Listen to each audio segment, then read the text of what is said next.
one in swing and leading into sequences. So sequence one is, we do basic, rock, step, triple step, underarm turn outside, triple step, rock, inside underarm turn, followed by basic, triple step. Now we do ladies go around.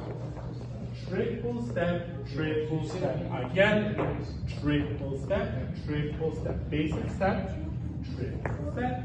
Now the guys go around. Triple step, again, triple step. We do one basic. Now this was the end of our sequence one. The new move that we had done today was the throw out. So we do one basic, rock, step, triple step. We do rock, step, run, triple step, rock, step. That's as far as we got.